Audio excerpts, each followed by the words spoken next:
Welcome to the Global News Podcast on YouTube. Hello, I'm Janat Jalil, and today we're looking at President Trump's suggestion that the US-Israeli war with Iran is almost complete and could end very soon. Well, we're joined by our State Department correspondent, Tom Bateman. And Tom, since this war started, we've had so many conflicting messages from the Trump administration. What do you make of these latest comments from the US president that the conflict could be over soon?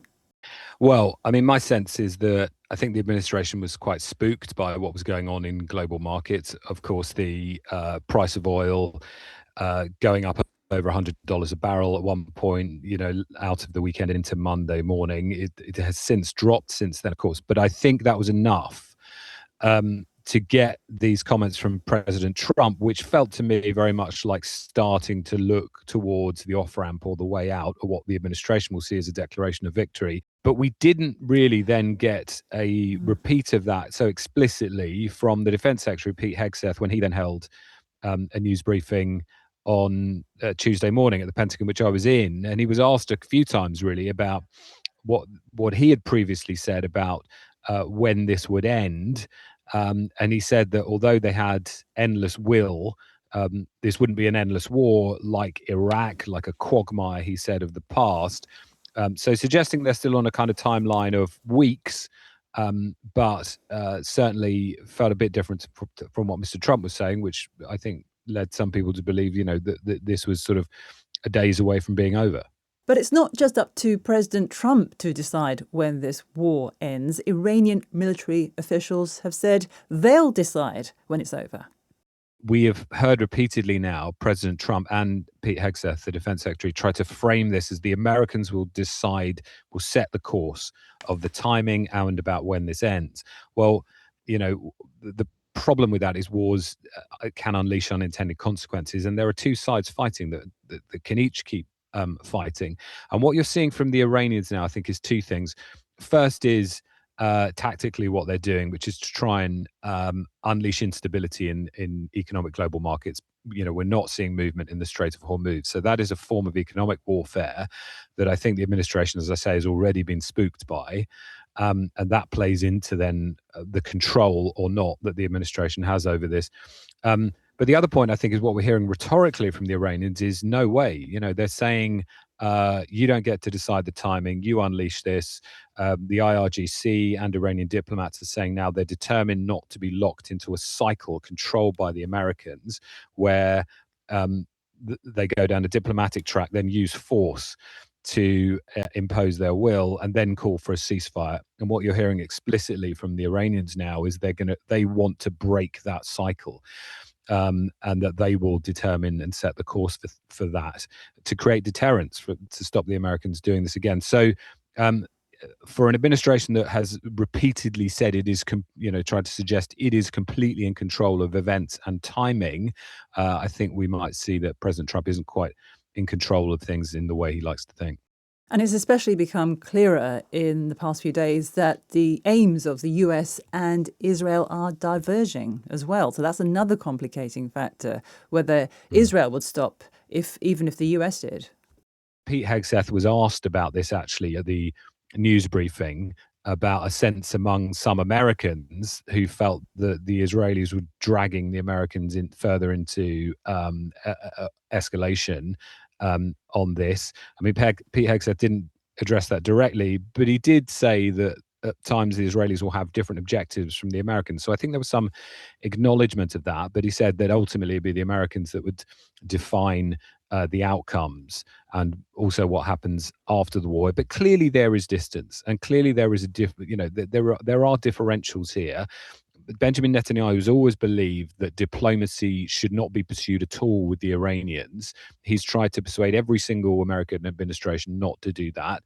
He tried to stop Barack Obama going into the 2015 nuclear deal.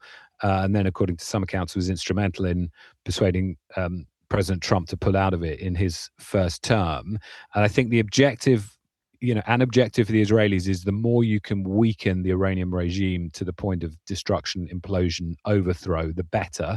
There's clearly an outright regime change objective there. For the Americans, it's a much more complicated picture. We've heard the president flip-flop on what the American objectives are, whether or not this is regime change. But clearly, President Trump wants a sort of pliable leadership in Iran, but he doesn't care if that is a continuation of the current regime. I'm not sure that in the long term the Israelis would be in quite the same place, or the Israeli leadership.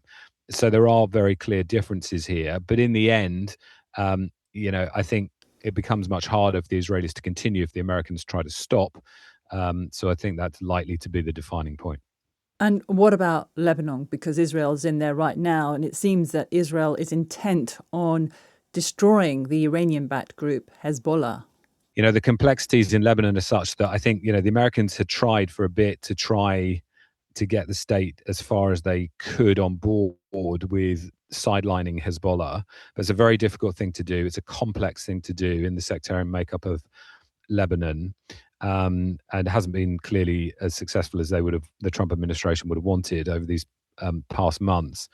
But you're seeing now, what have been over a year of war between Israel and Hezbollah after the October 7th attacks and the war in Gaza reignited. And I think it starts to put pressure on this whole idea that, President Trump had very much touted, in his view, reaching the ceasefire in Gaza, the release of the hostages there. And, the more that the region itself, the conflict enlarges and has this, we're still in a spiral of escalation, although the administration denies that. They're saying it's contained. And clearly, I think the more it starts to threaten what President Trump sees as his work of peace in the region, again, that becomes another pressure on him to sort of start putting the brakes on. And Tom, even if the war ends soon, what's the lasting impact for Gulf nations and their relations with both the US and Iran? The Gulf nations had always said, particularly led by Saudi Arabia, that they favored diplomacy when it came to the threat of Iran in the region. And I think they felt that they could contain the threat. But as President Trump launched this huge military buildup, sending 2 aircraft carriers to the region, multiple warships, there is a sense that Mohammed bin Salman, the Crown Prince of Saudi Arabia, had decided it had to be sort of all or nothing. And certainly some of the reporting in the US media suggests that he was then pushing for overwhelming force. If the Americans were going to go to war, it had to be decisive. It couldn't be a half measure, because that would then empower and embolden the Iranians if the Americans sort of quickly started looking for an off-ramp. And I think, to be honest, we're still in the middle of that. That hasn't become clear which path President Trump's going to go down. So this is extremely dangerous for the Gulf nations. If they lose the sense of economic security that drew middle-class Europeans there for the economic opportunities there, and sort of lower manual class laborers from Asia, drawing all those people and building these huge economies, if that gets threatened by the sense that these places are not secure, that is existentially problematic for Gulf Arab countries. Thank you, Tom. That was Tom Bateman, our State Department correspondent. And if you like this episode, please subscribe to us here at YouTube. If there are any other stories you'd like us to cover, leave a comment below. And for more international news, you can always download our Global News podcast.